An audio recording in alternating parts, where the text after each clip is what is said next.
I stared at the text message from my old college friend, Mia, her words slicing through the mundane hum of my morning coffee routine. Zoe, I need a huge favor. My sister Abigail is going through hell after her breakup. Can you talk to her? She's in Seattle now, just like you. My thumb hovered over the reply button, a casual sure slipping out before I could think twice, never imagining that simple act of kindness would unravel my entire world, exposing fractures I didn't know existed in my own heart. Abigail's voice on the phone that evening was a fragile whisper, laced with the kind of pain that made my chest tighten instinctively. Mia said you're good at listening, she said, her tone tentative, as if testing the waters of vulnerability. I leaned back against my apartment wall, the cool plaster grounding me as I responded. I've been through my share of heartbreaks. What's going on? Little did I know, her story would mirror my own buried secrets, pulling me into a vortex of emotions I'd spent years suppressing. We met at a quiet cafe in downtown Seattle the next day, the kind with mismatched chairs and the aroma of fresh pastries masking the underlying tension. Abigail arrived looking like she'd been pieced together from shattered glass, her eyes a striking hazel, rimmed with exhaustion, but there was a quiet strength in the way she carried herself. She was 26, 2 years younger than me, with a career in graphic design that had once thrived but now felt like a burden. It's not just the breakup, she confessed over steaming lattes, her fingers twisting a napkin into knots. It's everything, my family, this city, who I am. I nodded, drawing from my own experiences of navigating a conservative upbringing in the Midwest before escaping to the West Coast. Inside, my mind raced. Why does her pain feel so familiar? Why am I already invested? As we talked, hours slipping away unnoticed, Abigail opened up about her ex, a man named Tyler who'd promised forever but delivered only control and criticism. He made me question everything about myself, she said, her voice cracking. I reached across the table, my hand brushing hers in what was meant to be a comforting gesture, but the spark that ignited at the touch caught me off guard. Pull back, Zoe, I thought, but my hand lingered a second too long. She didn't pull away either, and in that moment, a silent understanding passed between us, one that hinted at deeper currents neither of us was ready to name. That night, alone in my bed, I replayed the conversation, my thoughts a whirlwind. Helping Abigail was supposed to be straightforward, a favor for Mia. But why did my heart pound at the memory of her smile? I'd dated men before, convinced myself that was the path laid out for me by family expectations and societal norms. My parents, devout Catholics back in Ohio, had always envisioned me with a husband, kids, the whole picket fence dream. Coming out wasn't an option. It would shatter them. Yet here I was feeling drawn to Abigail in a way that terrified and exhilarated me. What if this is who I really am? The question haunted me, keeping sleep at bay. Over the next few weeks, our meetings became routine walks along the Puget Sound, late-night texts, shared laughs over takeout. Abigail's wounds began to heal, her confidence returning in small bursts. You're saving me, Zoe, she said one evening as we sat on a bench watching the ferries glide across the water. I smiled, but internally turmoil brewed. Saving her? I was barely holding myself together. Each interaction chipped away at my facade, revealing the truth I'd hidden. My attraction to women, buried under layers of denial and fear. Mia called to check in, gushing about how grateful she was. Abby's raving about you. If only she knew the half of it. One rainy afternoon, Abigail invited me to her apartment, a cozy space filled with her artwork, vibrant abstracts that spoke of chaos and rebirth. As we pored over her sketches, our shoulders touching, she turned to me, her eyes searching mine. Zoe, have you ever felt like you're living someone else's life? Her question hit like a punch. Yes, every damn day, I wanted to scream. Instead, I murmured, more than you know. The air thickened, charged with unspoken words. She leaned in, her breath warm against my skin. And for a heartbeat, I thought she might kiss me. Panic surged. What about Mia? What about my family? I pulled back, feigning a need to check my phone. The moment shattered, leaving us both awkward and silent. That retreat haunted me. In the solitude of my own home, I paced the floor, my mind a battlefield. Admitting my feelings for Abigail meant confronting everything. The potential betrayal of Mia's trust, the risk of losing Abigail if she didn't feel the same, the avalanche of judgment from society. Seattle was progressive, but echoes of my past lingered. Whispers of unnatural and sinful from childhood sermons. Was I willing to pay that price? The doubt gnawed at me, but so did the ache of possibility. Abigail texted later. Sorry if I made things weird. I replied with a reassurance, but inside the conflict raged on. As our bond deepened, subtle shifts occurred. Abigail's touches lingered. Her gazes held longer. One night, during a movie marathon, she rested her head on my shoulder, and I didn't move away.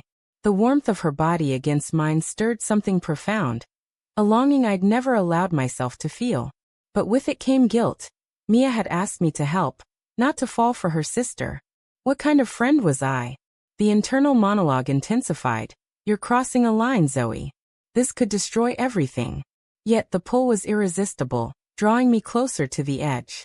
By the end of that first month, I was entangled.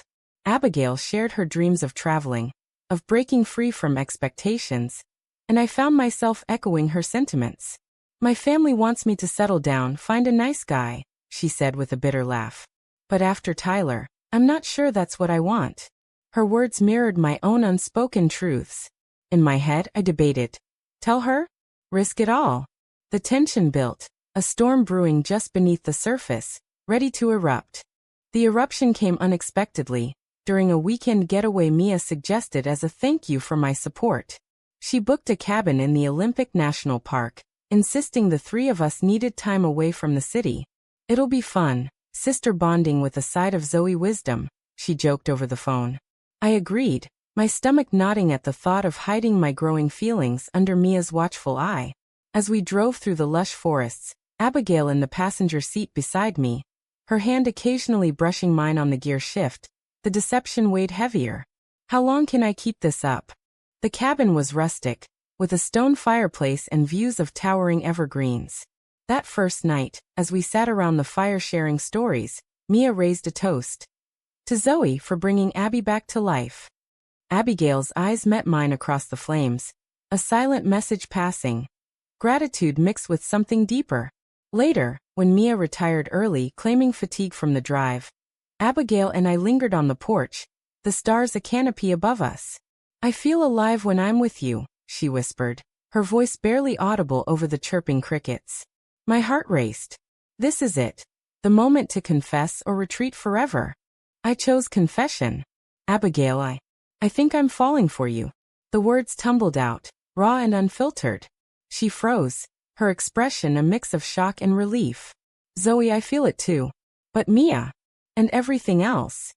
We talked into the night, unraveling our fears. Her hesitation after Tyler, my lifelong suppression of my identity. I've never been with a woman, she admitted. But with you it feels right.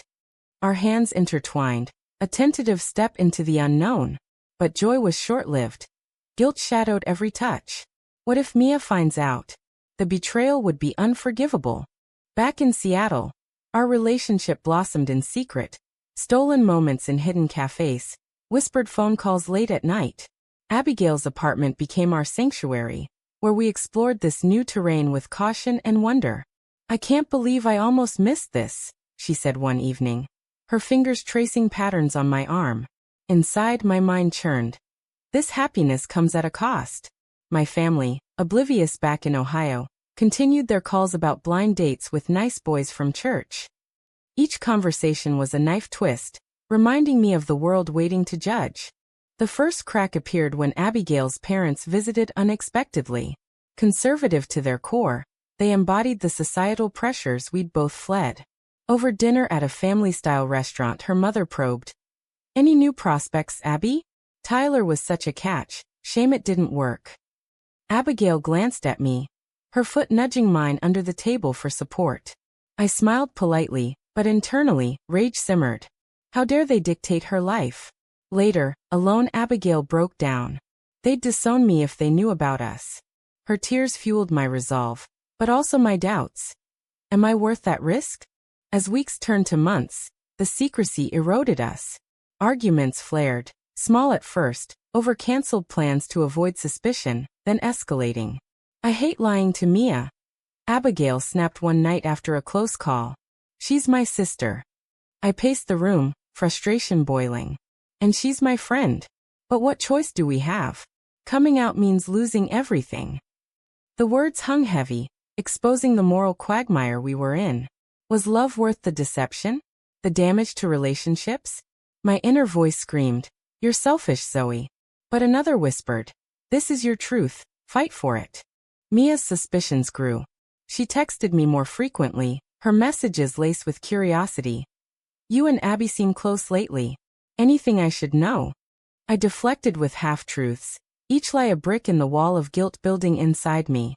One evening, during a group outing, Mia cornered me. "Zoe, you're acting weird. Is something going on with my sister?" My pulse thundered. Deny it? Confess? I chose evasion, mumbling about work stress. But her eyes narrowed, planting seeds of doubt that would soon sprout. The pressure mounted when Abigail received a job offer in New York. A chance to start fresh, away from family scrutiny. "We could go together," she suggested, excitement in her voice. But reality crashed in. My job as a marketing consultant was rooted in Seattle, and uprooting meant facing my own family sooner. "What about them?" I asked, my voice trembling. "They'll never accept this." Abigail's face fell. "Then what are we doing, Zoe? Hiding forever?" The argument escalated, words like weapons. Accusations of cowardice, fears of abandonment. In my head the debate raged. Stay safe or leap into the abyss. That night, I lay awake, replaying every decision. Helping Abigail had led to love, but love demanded sacrifices I wasn't sure I could make. Society's gaze loomed, whispers in workplaces, stares in public, the constant battle for acceptance. And morally, betraying Mia felt like a stain on my soul. Yet, denying my feelings was a slow death. The conflict tore at me, building toward an inevitable breaking point. As the tension peaked, a phone call from my mother added fuel. "Zoe, your cousin's getting married. When's your turn?" Her innocent question ignited fury. I hung up, tears streaming. Abigail held me. But even her comfort couldn't quell the storm. We were on a collision course, decisions looming that would define us, or destroy us. The breaking point arrived in the form of a heated confrontation, orchestrated by fate or misfortune. Mia showed up at my apartment unannounced. Her face a mask of concern turned to accusation. "I saw you two, holding hands in that park." "What the hell, Zoe?" Her voice echoed in the small space, shattering the fragile peace I'd clung to. Abigail, who I'd invited over earlier, froze beside me, her hand slipping from mine. In that instant, the web of lies unraveled, exposing us to the harsh light of truth. How do I explain this without losing everything? Mia's eyes darted between us, betrayal etching deep lines on her forehead. "You were supposed to help her, not this." She gestured wildly, as if our love was a tangible offense. Abigail stepped forward, her voice steady despite the tremor. "Mia, it's not like that. We didn't plan it, it just happened." But Mia wasn't hearing it. "You're my sister. And you," she turned to me. "I trusted you." The word stung, a direct hit to my guilt-ridden conscience. Inside, I berated myself. "You knew this would happen. Why didn't you stop?" The argument spiraled, voices rising in a cacophony of hurt. Mia recounted our college days, how I'd been her confidant through her own heartbreaks. "This is how you repay me?" Abigail defended us, tears welling. "Love isn't something you control, Mia. Please try to understand." But understanding was miles away. Mia stormed out, slamming the door with a finality that echoed in my soul.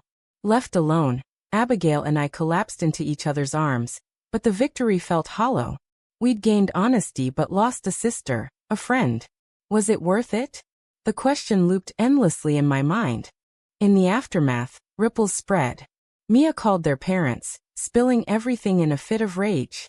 Abigail's phone blew up with messages, disbelief, disappointment, ultimatums. "How could you do this to us?"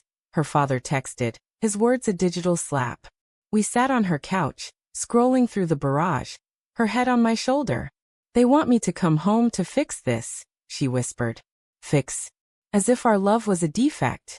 My own family remained blissfully ignorant, but the fear of their reaction gnawed at me. Coming out now wasn't a choice. It was imminent.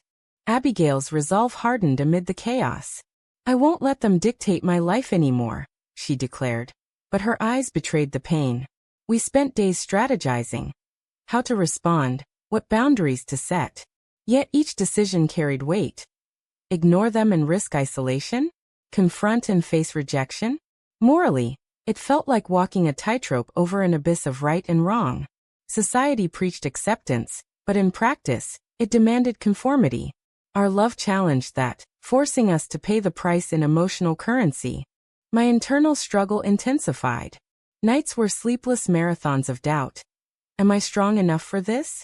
The media bombarded us with stories of LGBTQ triumphs and tragedies. A reminder of the broader fight. But personal battles hit harder. Mia's silence. A void where friendship once thrived. I reached out via text. "Please, let's talk." No reply. The rejection fueled self-loathing. You betrayed her. You deserve this. Yet Abigail's presence anchored me. Her love a beacon in the storm. "We'll get through it together," she promised. But at what cost? A week later, Abigail's parents arrived in Seattle, demanding a family meeting. We met at a neutral hotel lobby, the air thick with tension. Her mother, tears streaming, pleaded. "This isn't you, Abby. It's a phase, come home will help." Her father, stern and unyielding, added, "Think about your future. Society won't accept this." Abigail stood firm. "This is my future, with Zoe." I watched, heart pounding, as she defended us, but the words cut deep. They glanced at me like an intruder, their judgment a palpable force. Inside I questioned, am I the villain here? The meeting ended in stalemate. Hugs withheld, goodbyes curt. Driving back, Abigail broke down. "I love them, but I can't lose you." Her vulnerability mirrored mine, amplifying the drama. That night, we held each other, whispering reassurances, but the damage was done. Family ties strained, perhaps irreparably. Morally, we'd chosen authenticity over tradition, but the fallout questioned if truth always triumphs. As word spread, societal pressures mounted. Colleagues whispered, friends distanced themselves. One coworker, feigning concern, asked, "Are you sure about this, Zoe? It could affect your career." The implication stung. Professional repercussions for personal choices. I fumed internally. Why must love come with caveats? Abigail faced similar at work, her designs scrutinized through the lens of her identity. We supported each other, but the constant battle wore us down, highlighting the ethical dilemmas. Conform for ease or fight for rights? In quiet moments, I reflected on the path that led here. Helping Abigail had sparked love, but love ignited conflict. The price, broken relationships, inner turmoil, societal scorn, forced growth. Yet doubts lingered. Did we make the right choices? The tension built, leading toward a pivotal decision that would test us further. The pivotal decision loomed when Abigail's New York job offer resurfaced, this time with a deadline. "It's a fresh start," she said, eyes pleading as we sat in her apartment, surrounded by half-packed boxes. Away from all this drama. But Seattle was my home, my job stable amid the chaos. Uprooting meant confronting my family head-on, no more hiding. What if they reject me? I voiced, fear choking the words. Abigail squeezed my hand. "Then we'll build our own family." Noble, but the reality terrified me. Inside, the debate raged. Sacrifice security for love, or cling to the familiar and lose her. Days blurred into arguments, our once tender connection fraying under pressure. "You're hesitating because you're scared," Abigail accused one evening, her voice sharp. "Scared? Of course I am." I shot back. "This isn't just about us. It's families, society, everything." The room echoed with our raised voices, each word a wound. Morally, staying felt like cowardice, leaving recklessness. The mouth-wandao Duk tore at us. Prioritize self-preservation or mutual happiness. Mia's reemergence added layers. She called Abigail, her tone softened but guarded. "I miss you, sis. But this. It's hard." They talked for hours, Mia grappling with acceptance. "Zoe's not the enemy," Abigail insisted. Hearing it secondhand, hope flickered, but betrayal's scar remained. My own outreach to Mia went unanswered, fueling isolation. In my mind, forgive her silence? Or accept the loss? The social dynamics shifted, forcing us to navigate alliances and enmities. Family escalations peaked with a call from Abigail's parents. "We're cutting you off financially," her father declared. Abigail hung up, defiant but shaken. "I don't need their money. I need their love." Her pain mirrored my fears. My parents' reaction loomed like a storm cloud. I finally called them, voice trembling. "Mom, Dad, I have something to tell you." The confession poured out. My love for Abigail, my identity. Silence followed. Then my mother's sobs. "How could you?" My father. "This is against everything we believe." Disowned? Not explicitly, but the chill was evident. The price of authenticity, familial bonds severed. Internally, I crumbled. Nights were tormented by what-ifs. What if I'd never agreed to help? What if I'd suppressed my feelings? But regret mingled with awakening. Finally living truthfully, despite the agony. Abigail's support was unwavering. "We're in this together." Yet her impatience grew. "Decide, Zoe. New York or goodbye." The ultimatum hit hard, a betrayal in its own right. Love shouldn't demand all or nothing, I thought, but circumstances forced it. Societal backlash intensified. Online anonymous comments on Abigail's social media spewed hate. Disgusting choice. We deleted them, but the venom lingered, a reminder of broader prejudices. At a local LGBTQ support group we joined, stories of similar struggles offered solace, but also highlighted the fight's toll. "It's worth it," one member shared, but doubt crept in. Is it, when every day is a battle? The climax built as moving day approached. I paced my apartment, weighing options. Stay, lose Abigail, cling to remnants of old life. Go, embrace unknown, pay the emotional toll. Morally, choosing love felt right, but practically? Daunting. A final argument erupted. "If you love me, you'd come," Abigail cried. "If you love me, you'd understand my fear." I retorted. Tears flowed, hugs followed, but resolution evaded. In a moment of clarity, I chose to go. Packing my life into boxes, I confronted the sacrifices. Job resignation, friend goodbyes, family estrangement. Mia, in a surprise twist, reached out. "I'm trying to understand. Don't cut me out." A olive branch, fragile but hopeful. As we loaded the U-Haul, Abigail's smile returned, but shadows lingered. The road ahead promised renewal, but at what unseen costs? New York welcomed us with bustling energy, a stark contrast to Seattle's calm. Our new apartment, small but ours, became a haven. Yet adjustments brought new conflicts. Job hunts, cultural shocks, lingering family wounds. Abigail thrived in her role, but I struggled, questioning my choice. Did I give up too much? I confided one night. She held me. "We're building something real." But inner voices persisted. Right decision or grave mistake? As months passed, healing began. Mia visited, awkward at first, but conversations flowed, bridges mending. My parents sent tentative emails, curiosity piercing their disapproval. Society's acceptance varied. Supportive circles contrasted with occasional slurs, but we stood firm. The drama subsided, replaced by quiet growth, but the scars reminded us of the journey's price. Settling into New York life, the initial thrill faded, revealing deeper fissures. Abigail's long hours at work left me alone in our cramped Brooklyn apartment, where doubts festered. Is this what we fought for? I wondered, staring at the city skyline. The move had been my ultimate sacrifice, yet fulfillment eluded me. Job interviews came and went, rejections piling up, each a blow to my confidence. Internally, I battled. Blame her? Or accept the consequences of my choices? Tensions resurfaced in subtle ways, missed dinners, curt texts. One evening, Abigail came home late, exhaustion etched on her face. "Sorry, deadline." I nodded, but resentment bubbled. "While I'm here rebuilding from scratch." The argument ignited. "You chose this, Zoe. For us." Accusations flew, selfishness, ingratitude, exposing the moral ambiguities of our decisions. Love demanded compromise, but where was the line between support and self-erasure? Family reconciliations progressed unevenly. Mia's visits brought laughter, but underlying strain.